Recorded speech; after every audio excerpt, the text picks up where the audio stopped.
Балдар, биз өткөн темада борборго умтулуучу ылдамдануу жөнүндө түшүнүк алганбыз. Бүгүн ошол борборго умтулуучу кыймылдын ылдамдыгына карата маселе иштеп көрөлү. Балдар, машинени көрүп турасыңар. Бул машине 72 километр ылдамдык менен келе жатат. Жазып алалы. В ылдамдыгы барабар 72 километр саат ылдамдык менен келе жатат. Мунун бобу дөңгөлөктүн айлануу жыштыгы, көрүп атасыңар дөңгөлөктүн айлануу жыштыгы n барабар 8 секундтанын минус 1 даранжасы. Эми бул жерден бизден сурап атат.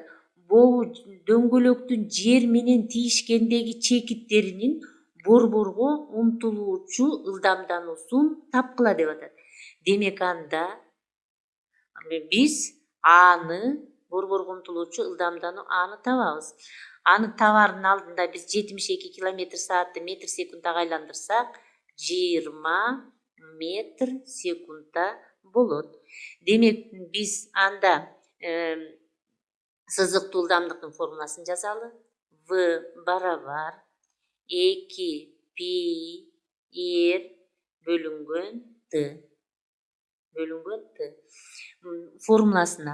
Бул формуладан биз эрди өзүнчө жазып алалы. Эр болсо ошол дөңгөлөктүн диаметрин 2ге бөлгөнгө барабар.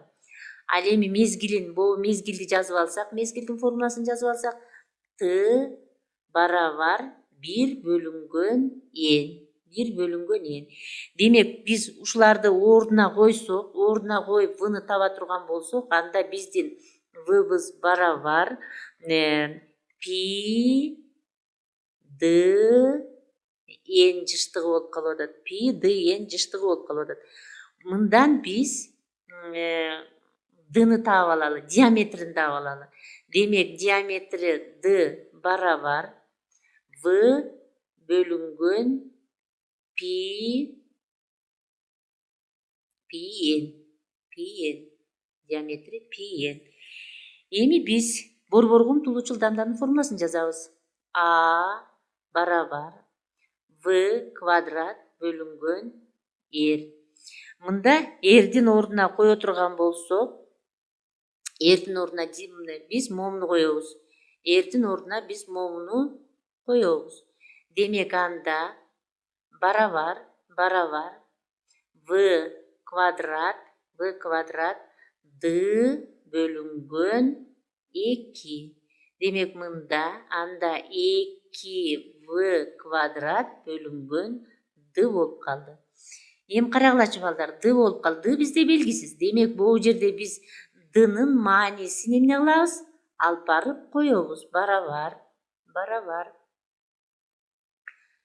2 в квадрат бөлүнгөн в бөлүнгөн пи n.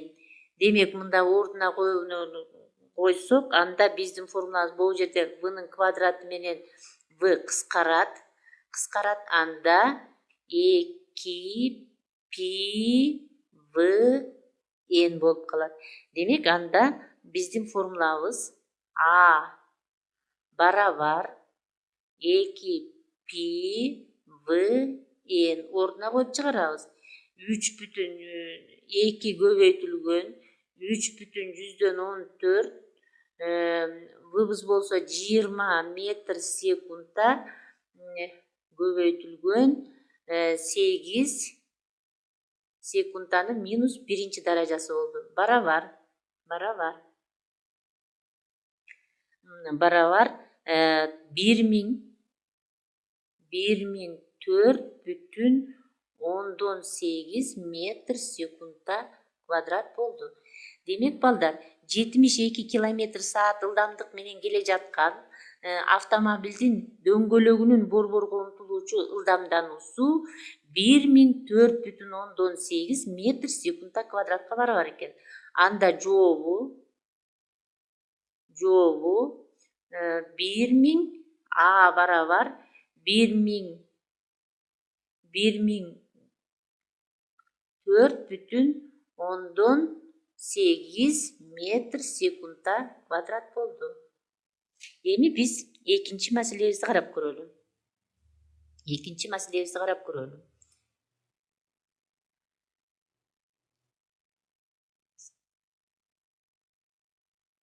Экинчи маселебизди карап көрөлү. Биз Нива комбайнын көрүп турасыңар. Мынакей көрдүңөрбү балдар? Нива комбайнын. Ушул Нива комбайнынын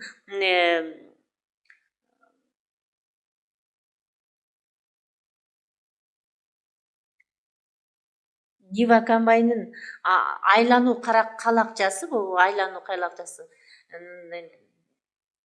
калакчасынын диаметри 600 метрге барабар экен. Демек,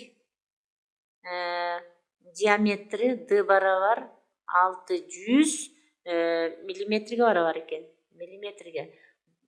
Бул барабар 0,6 метр. 0,6 метр. Ал эми мунун айлануу мезгили Т барабар 0,46 секунд экен. Бизге ошол айлануу ылдамдыгын V-ны, анан ошол айлануу ылдамдануусун тапкыла дейт. Анда биз карап көрөлү. Дагы эле сызыктуу ылдамдыктын формуласын жазабыз. V барабар 2π r бөлүнгөн Т. Эми биз бул жерден дагы эле бизге r белгисиз болгондон кийин, диаметри белгилүү болгондон кийин r'ибиз барабар D бөлүнгөн 2ге барабар. Анда ордуна коюп чыгарып көрсөк,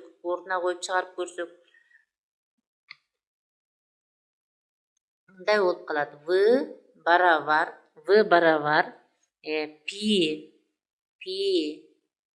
D бөлүнгөн Т. Эми биз бул жерден борборго умтулуучу ылдамдануунун формуласын да бир жолу жазып алалы. А барабар V квадрат бөлүнгөн R. Демек, мында ордуна кое турган болсок, барабар V квадрат, R'дин ордуна бул маанисин коебуз. Демек, D бөлүнгөн 2. Анда биздин формулабыз 2V квадрат бөлүнгөн D. 2V квадрат бөлүнгөн D болду. Анда биз ордуна коюп чыгарабыз.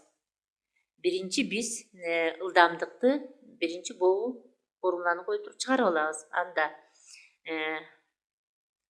V барабар π D бөлүнгөн Т. Демек, пибиз 3,14 көбөйтүлгөн T'быз 0,6 метр. Бөлүнгөн мезгилибиз 0,46 секундта. Барабар бизде анда 41 метр секундта болду. Эми биз Аны таап алабыз. А барабар 2V квадрат бөлүнгөн D. Тапсак, анда 2 көбөйтүлгөн ылдамдыкты таптык, бомну ордуна коебуз. 41 метр секундтанын квадраты бөлүнгөн D'быз 0,6 метр. Барабар анда 5600 метр секундта квадрат болот. Демек, биз барабандын айлануу ылдамдыгын таптык жана ошол барабандын борборго умтулуучу ылдамдануусун таптык. Анда жообу V барабар 41 метр секундта. Ал эми ылдамдануусу А барабар 5600 метр секундта квадрат. Демек, бүгүн балдар биз борборго умтулуучу ылдамданууга мисал чыгарып көрдүк. Бүгүнкү темабыз бүттү.